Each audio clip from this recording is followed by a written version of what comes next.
vivo. ¿Y quién es este? Este es el cerebro. El cerebro es a mí lo que me interesa que se mantenga vivo.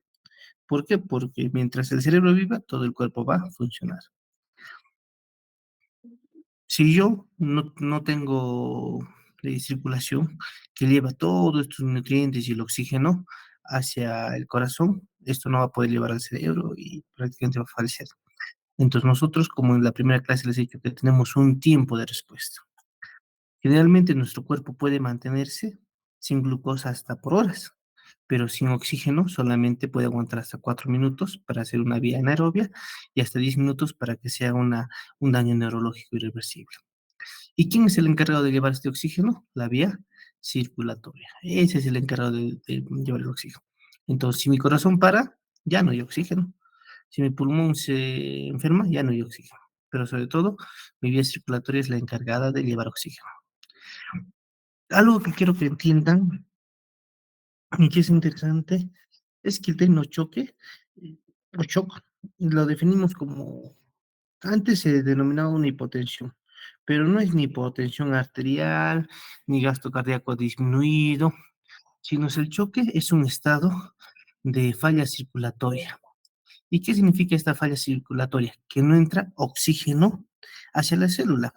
Hay menor aporte de oxígeno o hay mayor demanda de oxígeno, por lo cual este oxígeno no puede llegar por la vía circulatoria hasta la célula. Y esto se llama una disoxia celular o una hipoxemia celular, si quieren llamarla. Y como no hay oxígeno en la célula, ¿quién es el que sufre? La mitocondria. Y como la mitocondria sufre, no se produce ATP. Entonces, todo lo hacemos para que haya oxígeno y glucosa en el cerebro. Entonces, si no hay un buen flujo de sangre, eso va a producir una disoxia y una alteración. Entonces, para mí, el estado de choque es un estado de hipoperfusión tisular.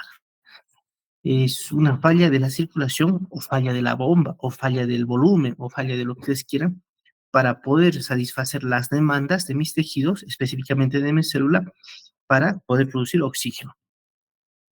Y cuando lleva o entrega oxígeno, este oxígeno se va a formar en ATP.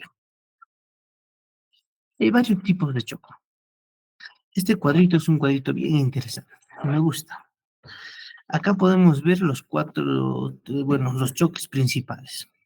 Tenemos el shock, que es un desbalance entre el aporte y la demanda de oxígeno. ¿Hay menos aporte o hay mayor demanda? Imagínense que ustedes están en su casa. En su casa estamos felices. Entonces, ¿qué hacemos? Estamos lavando ropa en nuestra casa. Agarramos nuestro baldecito y juntamos nuestra agüita.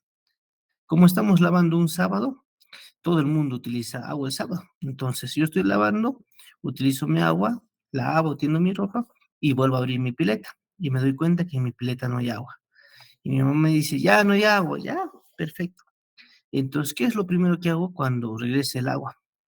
Digo, ah, no, ya se me ha ido el agua. Entonces, ya no saco un baldecito de agua, sino saco 3 o 4 baldecitos de agua. ¿Por qué? Porque yo sé que se puede volver a cortar el agua.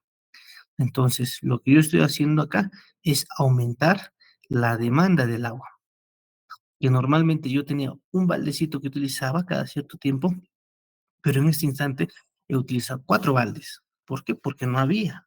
Entonces, es lo mismo que hace el tejido.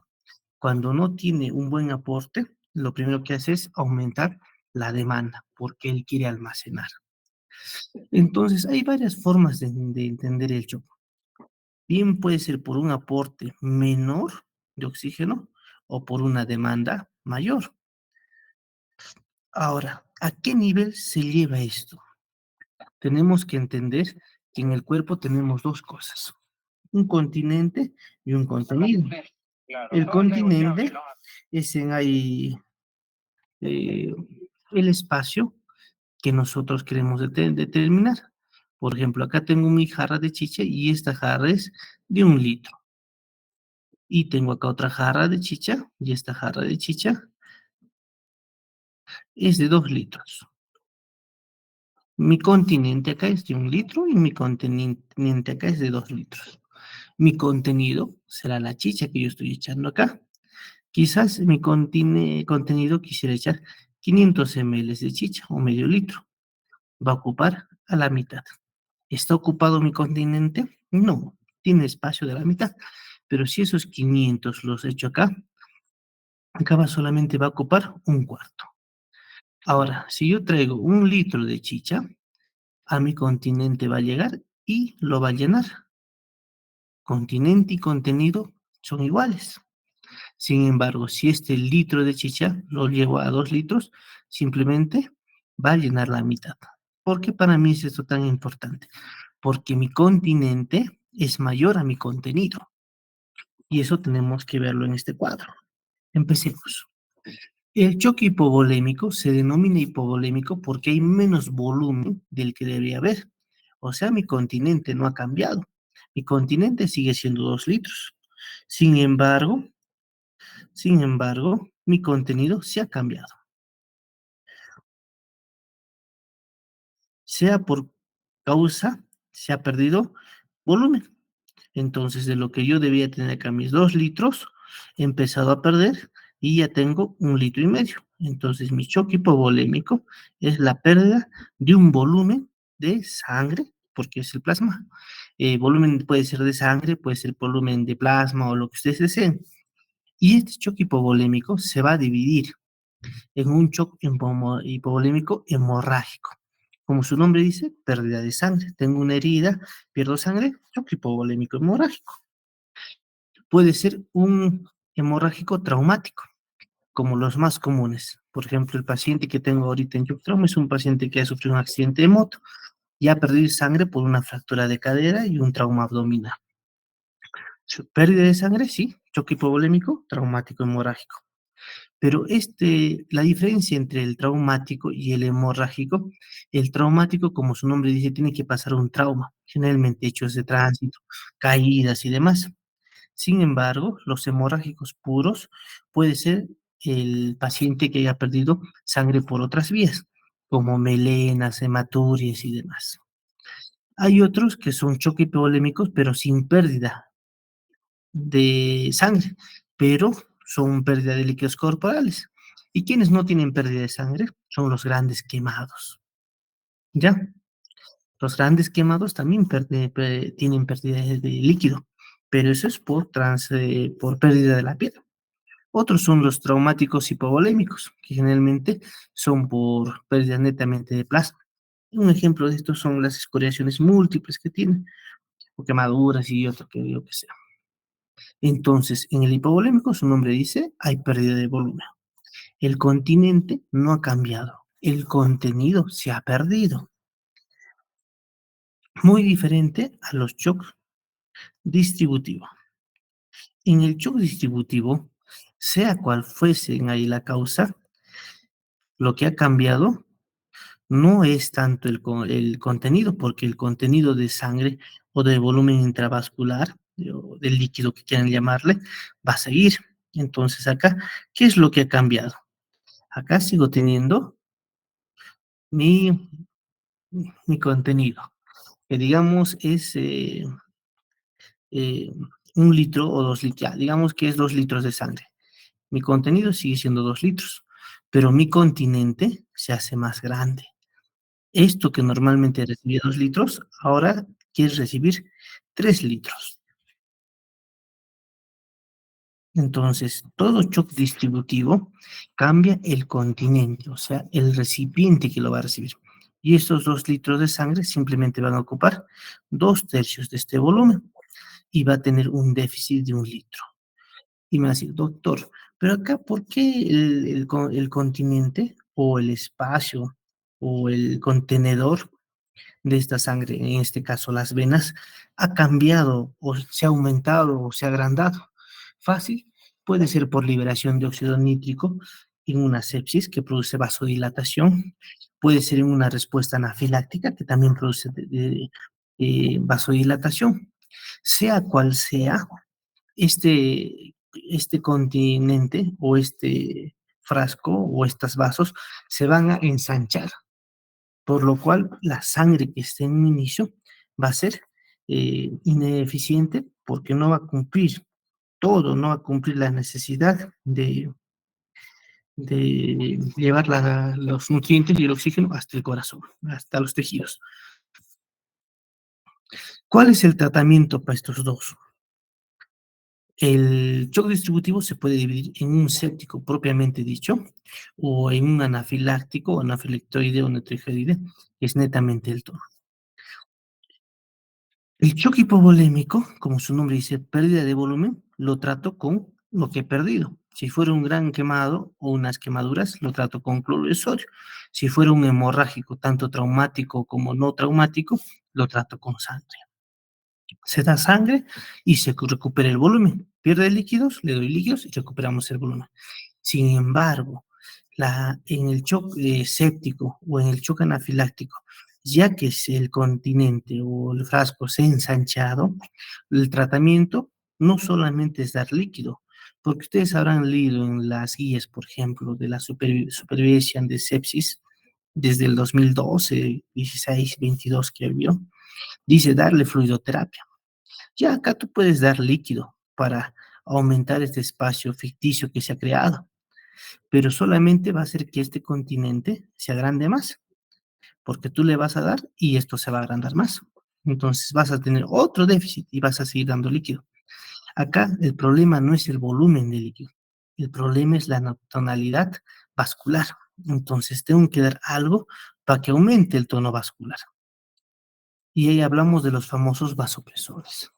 ¿Qué son las sustancias vasopresoras? Son sustancias que mejoran el tono vascular, o sea, agarran con este frasco y lo encierran y lo vuelven a su forma original. En eso tenemos la noradrenalina o la vasopresina.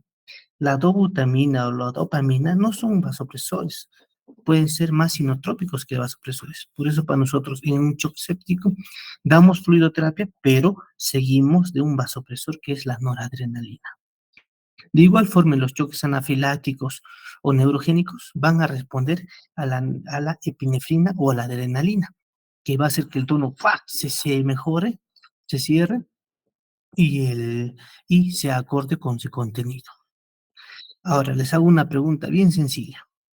Si mi frasco era un frasco de 4 litros y yo lo que hago es poner un vasopresor a este frasco de 4 litros, o sea, mi parte intravascular, y lo vuelvo a su frasco de 2 litros, ¿qué va a pasar con los otros 2 litros excedentes de acá? Estos se van a empezar a chorrear. Y cuando esto se chorrea, nosotros llamamos al espacio intersticial. Pero ¿por qué me interesa que esta agua se chorree o pase al espacio intersticial? Porque clínicamente nosotros catalogamos esto como el edema. Entonces, no se trata de dar a un paciente séptico agua, se trata de dar la capacidad de agua que necesita y acompañarle de un vasopresor. Porque si tú te pasas de darle líquidos a este paciente y después utilizas el vasopresor, lo primero que vas a formar es edemas. Ya, sencillito, ¿no? Continuamos. Otro que tenemos acá es el... Un momentito. Aló, licenciada, dígame. Sí,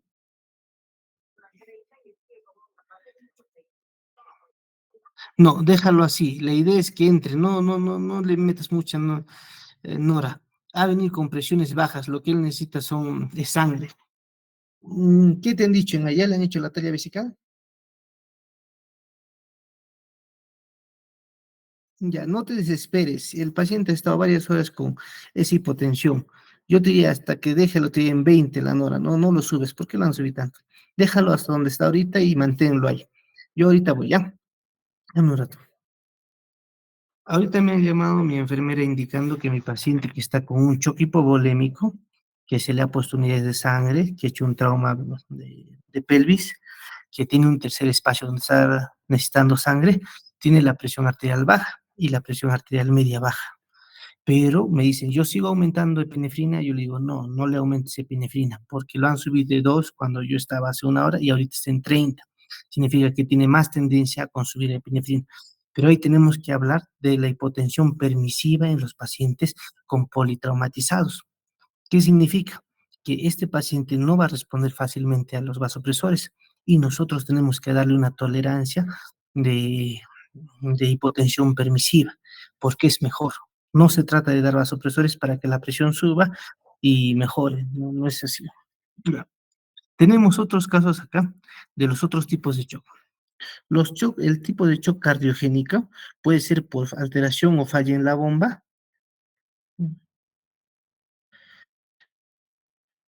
como puede ser una miocardiopatía dilatada, miocardiopatía hipertrófica, puede ser una alteración en la función, que son los taquibradiarritmias, o puede ser una dilatación, que es insuficiencia aguda, como una valvulopatía o alteraciones.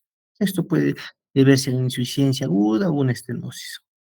Sea cual fuese, acá estamos hablando de la válvula cardíaca o del corazón, que es una bomba. Entonces, si esto está con un infarto agudo de miocardio, hay segmentos que no funcionan. Miocardiopatía, falla en la bomba, disminución del gasto cardíaco y disminución de la presión arterial media. O puede estar alterado en lo que es su frecuencia o su funcionamiento, que es taquibradiarritmias. Un claro ejemplo es la TPCB. El paciente viene con una frecuencia inicial de 70 y después cuando le agarra su TPCB su frecuencia es de 180. La frecuencia cardíaca es tan acelerado que el gasto cardíaco en vez de aumentar disminuye. ¿Por qué? Porque no le da tiempo de los llenados de las cavidades cardíacas. Entonces, en este paciente que tiene un shock cardiogénico, tenemos que mejorar ahí la función de la bomba. Y acá sí te voy a aceptar que le coloques eh, mm, inotrópicos, como dobutamina o dopamina. Y si fuera un paciente con falla cardíaca crónica congestiva, lo ideal sería de reducir volúmenes para que la elasticidad de este corazón le permita hacer una contracción eficaz. Ya está. Y el otro tipo de shock que tenemos es el shock de tipo obstructivo. Como su nombre dice, hay algo que está obstruyendo el paso o la circulación sanguínea normal, que generalmente es un émbolo, un coágulo. Característica más común que ustedes van a ver en esto es la presencia de que puede haber un coágulo en el ventrículo derecho, que nosotros le llamamos tromboembolismo pulmonar, o puede ser eh, un coágulo en la circulación mayor, que es un embolismo arterial. Pero el tromboembolismo pulmonar es más importante que el embolismo arterial. O alteración de la precara, cuando hay trombos en miembros inferiores. Pero como su nombre dice, son obstrucciones. Doctor, pero también algo puede obstruir lo que es el paso o el flujo de una arteria. Claro que sí, una masa cardíaca que esté obstruyendo esto también nos puede dar, pero es más alejado. Entonces, con esto podemos ver los cuatro shocks más comunes y más fáciles de manejar: hipovolémico, distributivo, obstructivo y cardiogénico. El hipovolémico se va a dividir en hemorrágico, en como hemorragias digestivas altas o bajas, traumático, en politraumatizados, con pérdidas no hemorrágicas, cuando los grandes quemados, y los traumáticos hipovolémicos, cuando hay pérdida de piel o sustancias que sí van a hacer pérdida de volumen. Mientras tanto, el distributivo se va a dividir en la más clásica y más común, que son los sépticos, con la vasoplejía por la infección y liberación del óxido nítrico; los anafilácticos, que es generalmente una reacción a algún medicamento, alguna sustancia, un tóxico.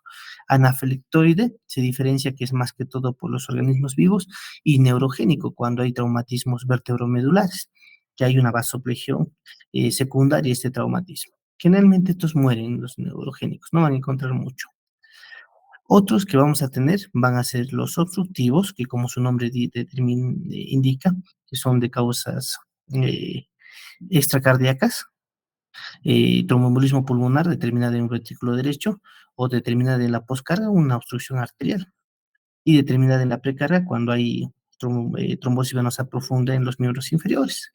Y la de causa cardiogénica, cuando son valvulopatías, tanto como una insuficiencia como una estenosis, que no deja un flujo común normal, cuando estamos alterando la función, que es un ataque o bradiarritmias, y cuando tenemos una falla de bomba en las miocardiopatías. Lo más común es infarto agudo de miocardio o insuficiencia cardíaca.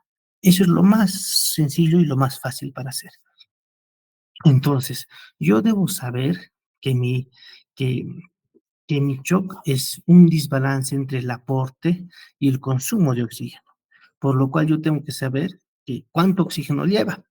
Para que yo sepa el contenido arterial del oxígeno, tengo que saber o jugar con la hemoglobina y tengo que jugar con la saturación. Esto no me interesa mucho. El oxígeno disuelto en plasma es mínimo. Lo que a mí me interesa es la hemoglobina y la saturación.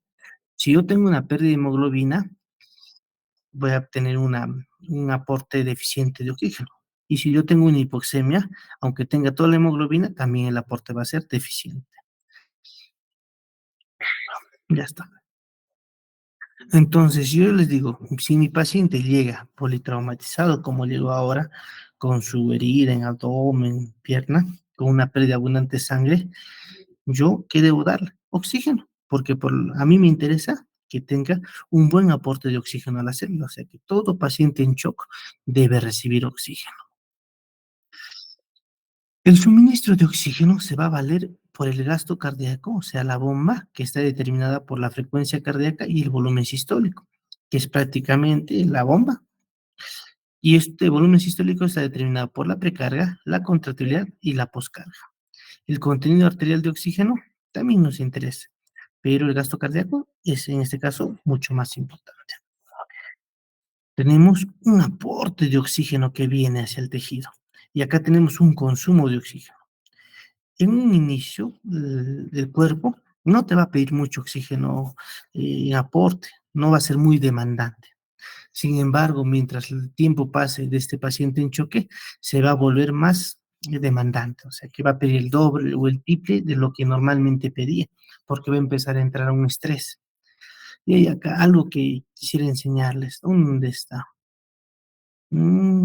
Volúmenes, pruebas. Esto. Yo tengo acá a don Pepito. Pepito tiene 18 años. Pepito se ha ido con su pareja, que es Rosita, y se han ido a un borde de un parapente. Entonces acá tenemos a Pepito y a Rosita en el borde del parapente. Entonces, ¿qué dice? ¿Nos lanzamos o no nos lanzamos? Rosita está, pues, está al borde de lanzarse y Pepito no se quiere lanzar. Entonces, ¿qué hace Rosita? Rosita le agarra a Pepito su mano y se lanza. Y como ya Pepito le ha agarrado, simplemente Pepito y Rosita caen los dos. ¿Por qué para mí es importante que aprendan esto de Pepito y Rosita? Fácil, porque nosotros tenemos la macrocirculación antes de que se lance y la microcirculación después de que se lanza. Yo les pregunto, antes de que te lances, ¿puedes regresar a sentarte? Claro que sí. ¿Puedes regresar a tu auto? Claro que sí. ¿Puedes regresar a alejarte de ese borde? Claro que sí. Entonces, a mi macrocirculación, yo puedo darle fluidos, cualquier tipo de fluidos. Doctor, ¿puedo darle agua de mote? Dale agua de mote. ¿Puedo darle cloruro de sodio? Dale cloruro de sodio. ¿Puedo darle Ringer? Dale Ringer. ¿Puedo darle plasma congelado? Dale. Mientras no salte, puedes darle lo que tú quieras. Sin embargo, cuando se altera la microcirculación, cuando el paciente ya salta, cuando Pepito y Rosita saltan, ¿puede volver a su auto? No. ¿Puede volver a retroceder? No. ¿Puede hacer muchas cosas? No. Ya está saltado, se ha fregado, ya no puede regresar.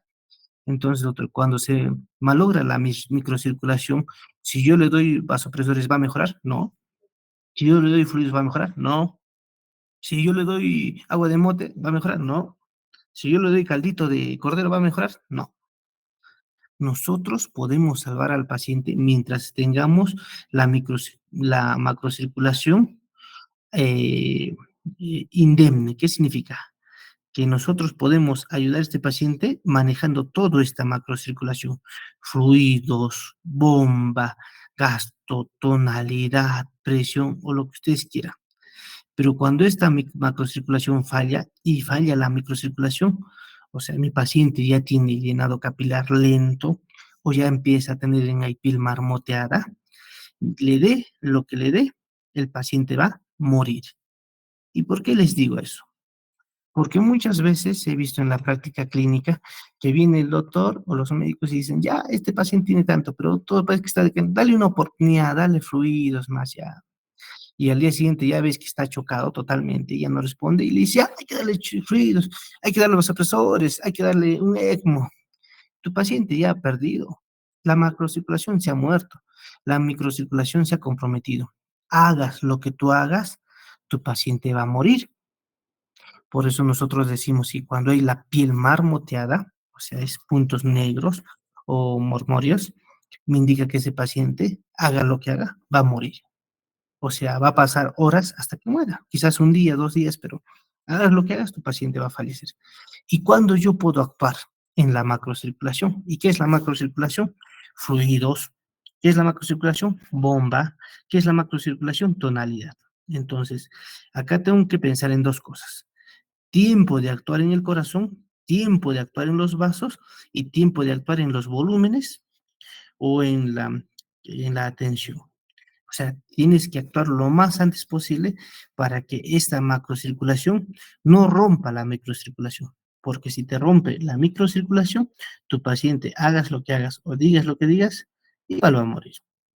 Ahora, qué bonito, dicen, interesante, doctor, pero ¿por qué me importa tanto? Porque por ahí tu paciente es algún familiar, por ahí es tu padre, por ahí es tu hermano, por ahí es tu novia. Entonces, la acción tiene que ser inmediata, porque en el momento que esta microcirculación se rompa, ya simplemente es esperar a que venga la funeraria. Ya, entonces, ¿quién maneja mi macrocirculación? Yo puedo manejar la macrocirculación con el corazón. Mejoro la bomba. Fluidos, mejoro el continente, contenido, perdón. Vasopresores, mejoro el continente, bueno, ya me entiende. O puedo darle otras cosas como un ECMO y demás. Pero ¿quién controla mi microcirculación? Solamente los factores metabólicos, el origen regional, el pH, factores miógenos, control neurohormonal. O sea, acá yo no puedo tocar. No hay algo, no hay un tratamiento que me diga que yo voy a mejorar la microcirculación. Antiguamente se pensaba que la noradrenalina mejoraba la microcirculación.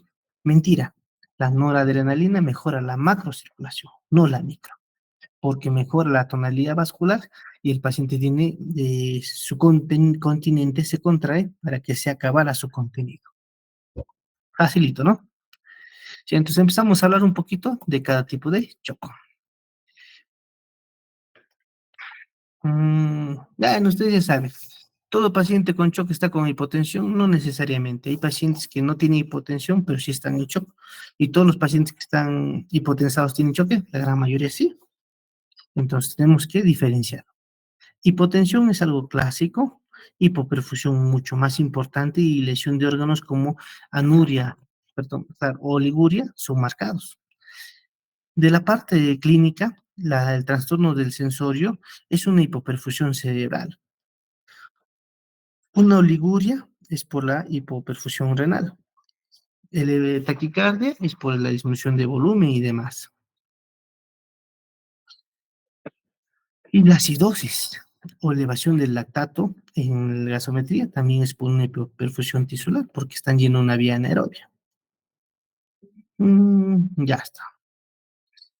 La clínica generalmente es aumento o distancia o aumento del llenado capilar, o sea, es más lento. Trastorno de la conciencia, oliguria y taquipnea o taquicardia. Sencillo.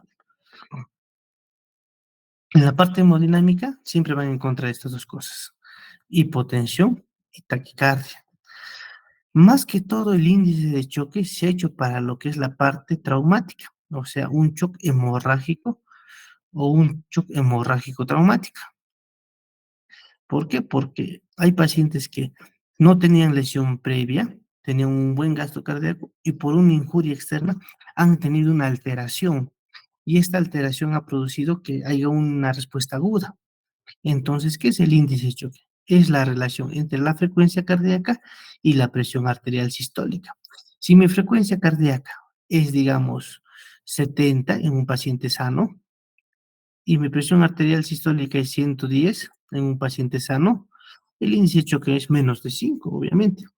Pero si mi paciente ha sufrido un accidente y mi frecuencia cardíaca es 115 y mi presión arterial sistólica está en 86, ¿qué me dice esto? Que va a ser mayor a 1.5, o sea que mi mortalidad va a ser mucho mayor. Doctor, yo he leído índices de choques, no hablan de la frecuencia de la presión arterial sistólica, hablan de la presión arterial diastólica media. Sí, claro que sí. existe. Y otros me hablan de la presión arterial sistólica más la frecuencia respiratoria, sobre todo en pacientes que tienen trauma torácico. Y esto lo podemos dividir entre, ¿existe? Claro que sí existe. Pero todos son lo mismo, es la misma chola con diferente pollera. Uno quizás lo hará más bonito, pero todos refieren que la mortalidad mientras el índice o el valor aumenta va a ser mayor. No es nada malo, ¿sabes? Entonces acá tenemos nuestra clasificación de shock. El más común es el shock séptico o distributivo. ¿Por qué? Porque el contenido no ha cambiado o quizás este paciente se ha deshidratado y sí ha cambiado un poco, pero el continente, o sea, el contenedor, en vez de ser delgado, se ha ensanchado, por lo cual hay una alteración del flujo de sangre que lleva obviamente oxígeno y glucosa hacia los tejidos y no va a poder cumplir su deber. Entonces, ese es el más común como shock distributivo o shock séptico. Doctor, ¿pero por qué es común? Fácil, porque la mayoría de nosotros nos enfermamos. Nos da una neumonía, una diarrea, o una infección urinaria y no lo tratamos o lo tratamos mal o lo dejamos para después. Y esto poco a poco llega a la sangre y esta bacteria hace un proceso inflamatorio localizado y produce una sepsis. El siguiente shock que es común es el shock hipovolémico de carácter hemorrágico, porque siempre hay accidentes de tránsito y accidentes de moto. El otro que sigue es el shock cardiogénico. ¿Por qué? Porque aunque no lo crean, sí tenemos infartos en pulmón. Y finalmente el shock obstructivo, que generalmente tiene que tener una serie de requisitos. Tiene que tener una enfermedad como diabetes, hipertensión y sobre todo neoplasias. Uno. Dos, tiene que ser pacientes con comorbilidades, diabético, hipertenso y demás. Pero sigue empezando y aumenta también en frecuencia. Doctor, hay varios valores que varían de acuerdo al tipo de shock, sí, pero no son absolutos, porque los pacientes jóvenes van a tolerar mejor un shock que un paciente anciano. Un niño puede estar chocado 4 o 5 horas y su frecuencia cardíaca estará elevado, pero la presión arterial media manteniéndose. Mientras tanto, con la misma enfermedad, un abuelito te mantiene estado de shock apenas 20 minutos, porque después se va a morir. ¿Por qué? Porque obviamente su músculo cardíaco apenas iba a responder. Entonces, esto es cierto.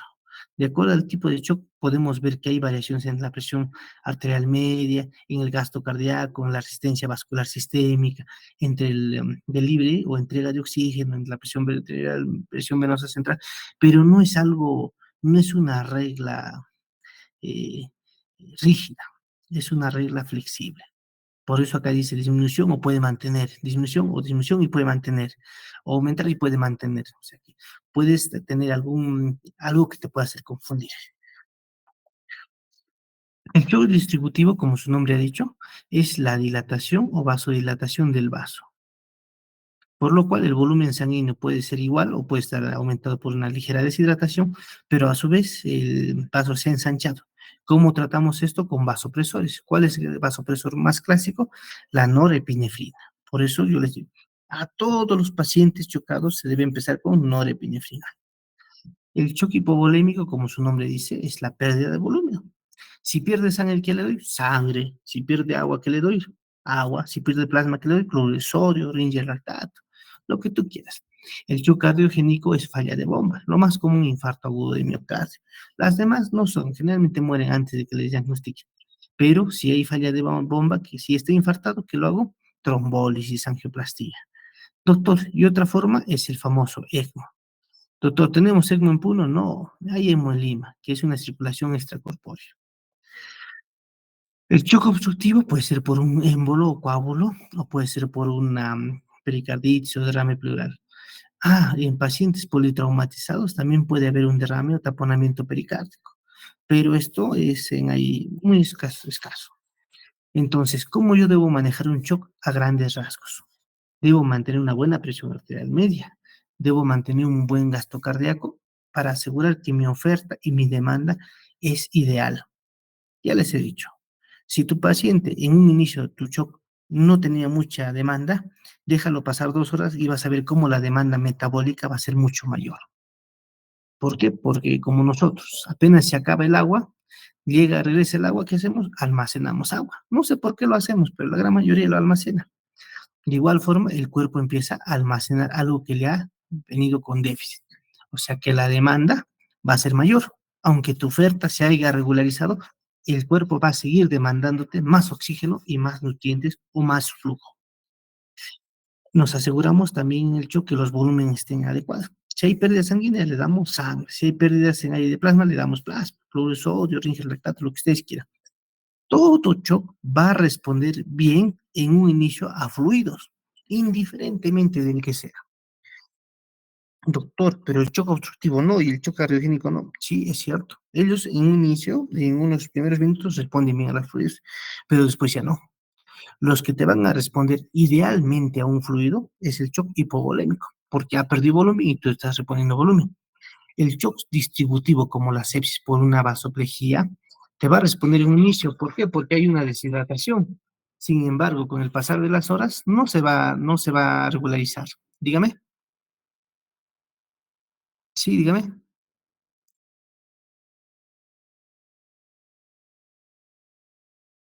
Ya, dígame.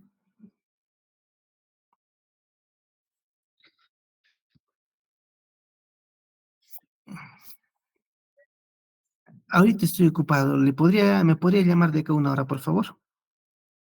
Listo. Ya, gracias. Por eso les digo que todo shock va a responder a fluidos. Idealmente, el shock hipovolémico y regularmente el shock en ahí distributivo. Ahora, doctor, ¿cómo sabemos si mi shock va a responder a fluidos o no? Se hace la prueba de tolerancia a líquidos. Lo levantas los pies y le das un 10% de su carga de su propia sangre. Esperamos un minuto, minuto y medio y vemos que la presión arterial media o la sistólica, aunque sea, haya aumentado en un 10%. Si mi paciente ha aumentado su presión arterial, significa que me va a responder a fluidos. Pero ojo, esta respuesta a fluidos puede ser bien una respuesta a líquidos, como son los choques hipovolémicos de parte quemaduras o sangre, si es un hipovolémico hemorragia puro, pero cuando es un shock distributivo, me va a responder en un inicio a fluidos, pero después de pasar de 2 a 3 litros, voy a hacer de nuevo esta prueba y mi paciente no va a responder a fluidos. O sea que es un indicativo que tú empieces con un vasopresor. ¿Sí? ¿Estamos bien? Facilito, ¿no? Entonces tenemos que hacer es hacer lo mismo. Ya está. Continuemos. Entonces tengo que ver mi respuesta cardíaca fisiológica o patológica. ¿Qué significa? Que mi bomba está enferma o está sano. Si mi bomba está sana, yo le voy a aumentar el volumen de precardia y él me va a aumentar el gasto cardíaco. Esto en todos los pacientes, fenómeno de Frank-Starling. Pero si mi corazón está enfermo, yo le aumento volumen a este corazón y mi corazón se va a empezar a hinchar y mi gasto cardíaco va a disminuir. Frank Starling patológico. ¿Cuál causa es esto? En pacientes con falla cardíaca, en pacientes con infarto agudo o secuela de alguna lesión cardíaca. ¿Estamos bien esto? Por eso para mí es importante mirar a mi paciente. Si mi paciente es un joven, le doy fluido sin ningún problema. Si mi paciente es un anciano que toma metformina, glibenclamida y furosemida, yo le digo, yo creo que mejor le ponemos diurético. ¿Pero cómo le va a poner diurético, doctor, si su paciente está hipotenso? Entonces le ponemos diurético en dosis baja, mientras le empezamos a dar un inotrópico o un vasopresor. Y así es la forma de manejarlo. La variación del volumen sistólico es dar y llegar a esta zona objetiva. No darle menos ni darle de más, porque eso es malo. Darle este punto donde le va a ser beneficioso. Las guías de supervivencia de la sepsis hablan de 15 a 20 ml por cada kilogramo de peso. Entonces, si nosotros dividimos en un paciente de 70 kilos, debe ser aproximadamente entre 1000 a 1500, quizás 2000, dependiendo del peso del paciente. Lo que sí te puedo decir que tienes 2000 de líquido para poder jugar con tu paciente. Puedes ponerle 2 litros, generalmente en 24 horas, ojo, sin que te haga problema. Pero si tu paciente necesita más fluidos, como un choque hipovolémico o distributivo, puedes aumentar. Pero si tu paciente es un paciente que tiene una alteración de la bomba, estos 2000 o 1500 que le vas a poner no va a alterar su ciclo. Si lo pasas en bolo continuo, goteo continuo, claro que sí, pero si lo pasas 24 horas, no vas a tener ningún problema. Los shock pueden ser de gasto cardíaco reducido o por una frecuencia cardíaca inadecuada, como una taquicardia o una bradicardia. Pueden tener un volumen sistólico reducido, como un fallo de llenado cardíaco o fallo de eyección o un volumen sanguíneo insuficiente. Los primeros cuatro son shock cardiogénico, el volumen sanguíneo insuficiente, shock hipovolémico, puede ser traumático o no traumático, y restricciones periféricas totales disminuidas como la vasodilatación o shock distributivo, propiamente y gran mayor parte en la sepsis. Ustedes van a escuchar sepsis por todo sitio y tenemos todavía un capítulo solamente de sepsis. Entonces, ¿cómo se presenta? Fácil, hipotensión, hipoperfusión y oliguria.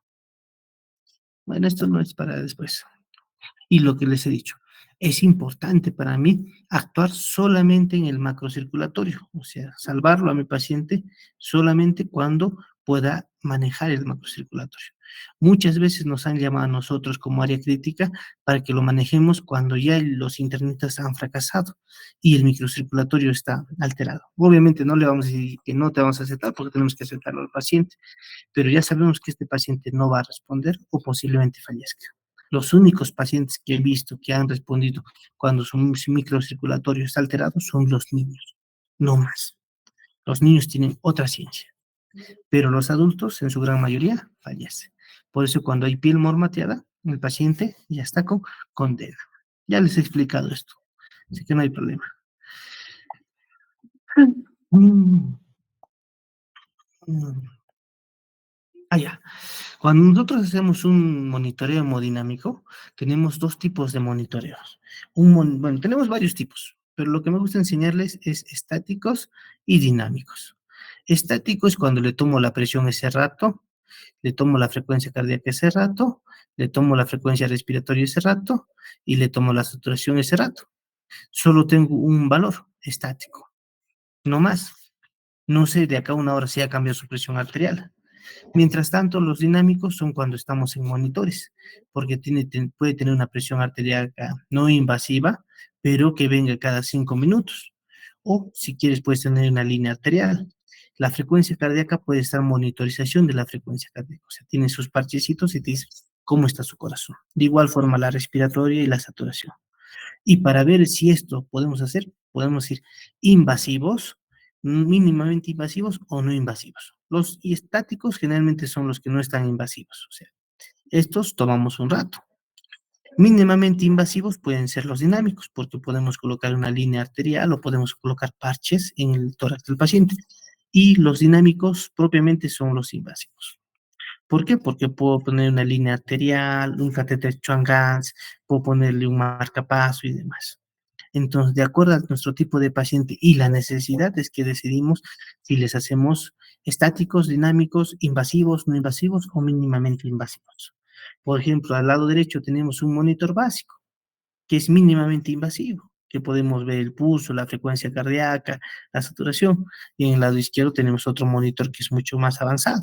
Acá tenemos presión arterial media, frecuencia, saturación, resistencia vascular sistémica, o sea, este ya tiene más cosas, tienes que colocar un catéter Schwann-Ganz o por lo menos un catéter venoso central para poder determinar. Hay muchas formas de poder medir el gasto cardíaco, porque ya es una forma de manejar el gasto cardíaco para determinar si tu paciente tiene buen aporte de oxígeno. Sí, es lo más cercano que tenemos. Por ejemplo, hay sistemas invasivos como la termodilución cardíaca, siempre con cateterismo de la arteria pulmonar, semi-invasivos con Doppler esofágico. He manejado Doppler esofágico, me encanta, pero el detalle es que si no lo colocas o se mueve el paciente, ya fregaste. Y los no invasivos es la ecografía. Y algo que me enorgullece es mi manejo con ecografía, porque cuando tú tienes un paciente, digamos, tengo mi paciente que está acá. Mi paciente tiene dos cosas, tiene corazón y tiene pulmones, ¿verdad? Todos los pacientes tienen corazón y pulmones. ¿Por qué? Porque ahí tenemos una circulación mayor y una circulación menor. Mi pulmón normalmente está lleno de aire y la ecografía ve aire, no, no ve aire. Cuando yo pongo mi transductor en el pulmón no debo ver nada. Sin embargo, cuando tengo muchos fluidos, el agua se empieza a llenar en el pulmón. Y si yo pongo mi transductor en el pulmón, voy a empezar a ver tejido hepatizado. Entonces, si yo veo algo, una imagen definida en mi pulmón, significa que mi pulmón está congestionada. ¿Te has pasado de fluidos? Claro que sí, te has pasado de fluidos. Yo puedo poner mi transductor en el corazón. Doctor, pero yo no sé calcular el gasto cardíaco. No me interesa. Lo único que tienes que ver es la contractibilidad cardíaca, porque la contractibilidad cardíaca te indica que no estés sufriendo un shock cardiogénico. Doctor, ¿solo control cardíaco? Sí, y si puedes ver algún coágulo en la cavidad, con todo gusto, porque la presencia de un coágulo te indica que está un embolo, sobre todo en la aurícula derecha o en el ventrículo derecho, tromboembolismo pulmonar. Otro fácil para determinar es la vena cava inferior, porque yo pongo mi transductor en la vena cava inferior y mientras el paciente respira, la vena se colapsa. Si mi vena se colapsa mucho, significa que le falta volumen. Y si mi vena no se colapsa, significa que tiene volumen adecuado o sobrecargado. Entonces, con estos tres exámenes sencillos de colocar un ecógrafo en los pulmones, si yo veo una imagen en los pulmones, está congestionado. De colocar el ecógrafo en el corazón, si yo veo que hay mala contractibilidad, está infartado. Si yo veo que hay un coágulo en el ventrículo derecho, es un tromboembolismo pulmonar.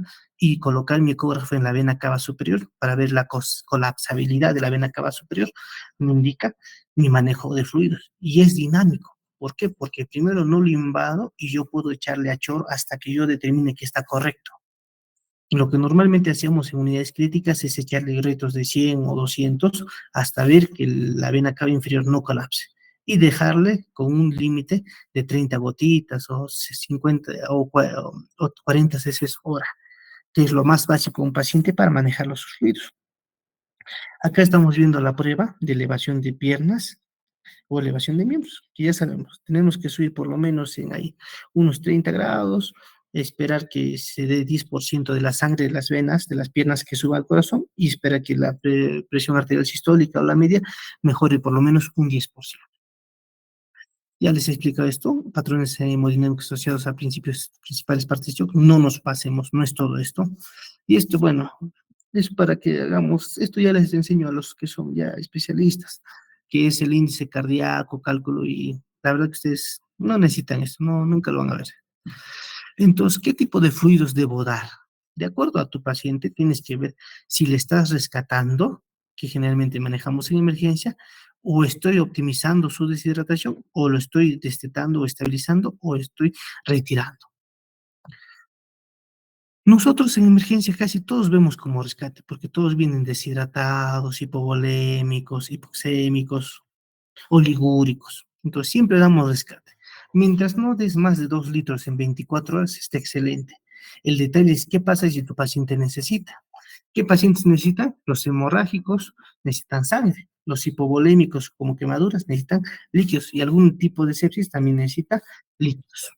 Y después, al día siguiente, podemos optimizar, dar una fluidoterapia para evitar los edemas y sobre todo para mejorar el gasto cardíaco. Cuando ya está estable, ya empezamos a descalonar. Eso generalmente lo ven en hospitalización. Entonces, ¿cuál es mi idea de dar fluidoterapia agresiva? Porque a los que han hecho prácticas han visto que hemos dado una fluidoterapia agresiva en un paciente con diabetes. Es salvar vidas. Corregir el shock, aunque sea las primeras horas, nos dura la fluidoterapia minutos y vemos en todo tipo de shocks severos. Generalmente son bolos rápidos. Puede ser trauma mayor o séptico. Pero ojo, ya les he dicho, en los pacientes sépticos la fluidoterapia no lo es todo. Lo que tenemos que dar es vasopresores. Y no sé por qué muchos no dan vasopresores. Piensan que dando agua no van a mejorar. Tienes que dar vasopresor. La optimización ya son después de las siguientes horas, que puedes mejorar la estabilidad y todo lo demás. Y la estabilización y desescalación, ya saben, en el piso. Dale lo que tú quieras. No pasa nada. ¿Quién se beneficia de los fluidos en emergencia? El que se beneficia es el shock hipovolémico, porque ha perdido volumen y tiene mejor volumen. El siguiente que se beneficia es el shock distributivo. Los demás no se benefician tanto, pero el shock hipovolémico se beneficia sí o sí, y el shock distributivo se beneficia parcialmente, por lo menos las primeras horas. Después de las primeras horas ya no va a ser tributario. Acá tienes que ir a darle su vasopresor. ¿Y qué vasopresores conocemos? Norepinefrina. Ya esto no, ya. Es importante darle cristaloides o coloides, dependiendo de lo que tú quieras. Si tu paciente ha perdido líquidos, dale líquidos. Si tu paciente ha perdido sangre, dale sangre. Doctor, pero yo he visto que las obstetras en periferia, a todos los pacientes le ponen poligelina, gelofuscine, gelatinas. Bueno, sí, las obstetras les ponen a todos, ¿por qué? Porque son soluciones coloides que van a mantener una presión arterial media. Pero, ¿qué pasa si tu paciente empieza a hacer un H o una falla renal aguda? Si es una falla renal prerenal por volumen, el coloide lo que le va a producir es que el H sea más grave y después vamos a tener que hacer diálisis. Entonces, todo depende de cada tipo de paciente, no es algo. Y esto, la diferencia entre el macrocirculatorio y el microcirculatorio es la presencia de este glicocálix. Rompes este glicocálix, se fregó. Ya no puedes hacer más. Síndrome de la permeabilidad aumentada, eso es fácil. Cuando mi paciente tenía un continente ancho y le da su vasopresor y tiene ahora un continente estrecho y el exceso ha pasado al líquido intersticial. Por eso nosotros no podemos dar de más, porque este líquido a algún sitio tiene que ir a alguno. Y este paciente te va a hacer edema intersticial, edema visceral, compresión vasopresora, mal retorno de hipertensión venosa. O sea, este paciente se te va a ir. Ahí está. Fases del shock séptico. La primera parte del shock séptico es una fase hiperdinamica, o sea que el proceso inflamatorio agudo te va a hacer que tengas el gasto cardíaco más aumentado. Después podemos dar los bolos de 30 ml en las 2, 3 primeras horas. Y la fase de flujo es cuando hay movilización del exceso de líquido en forma espontánea. ¿Qué significa? Que acá sí necesitas su vasopresor. Acá puedes darle un vasopresor, claro que sí, porque si le das un vasopresor, esta fase hiperdinámica, el cuerpo va a empezar a descansar y el corazón va a descansar, va a empezar a darle función al vasopresor. Pero si le das acá, el corazón y el cuerpo ya va a estar más cansado. Fluidos de descarga, fluidos de carga, fluidos de inicio, se da en minutos, cualquier cristaloide que tú quieras. Mantenimiento, lo que tú quieras, agregados con dextrosa, nutrientes, vitaminas y demás. Reemplazo, cuando quieres reemplazar una dieta, ¿con qué lo vas a reemplazar? Con solución polielectrolítica, nunca con una dextrosa con agregados. Nutricionales, si tu paciente no come, dale pues nutricionales, dale almidones, dale dextrosa, dale lípidos, dale aminoácidos y demás. Para eso nosotros tenemos que saber combinar los fluidos, dependiente de la necesidad de nuestros pacientes. Lo más fácil que van a aprender a manejar y lo que van a ver todo el tiempo es el uso de cloruro de sodio. Pero el cloruro de sodio también produce un tipo de acidosis bien difícil de manejar. Pero eso es una complicación muy rara que quizás se haya visto un par de veces. La duración, de acuerdo a la necesidad que tenga. Eso sería todo para ustedes, muchachos. No sé si tienen alguna pregunta, duda, comentario. Creo que este tema está muy sencillito, no es difícil de hacer.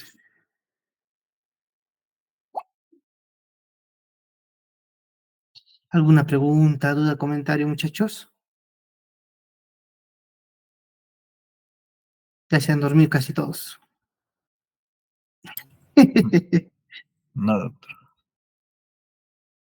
Les voy a dar ahí, a la siguiente semana me hacen recordar para darle los textos o la bibliografía para que ustedes puedan leer, ¿ya?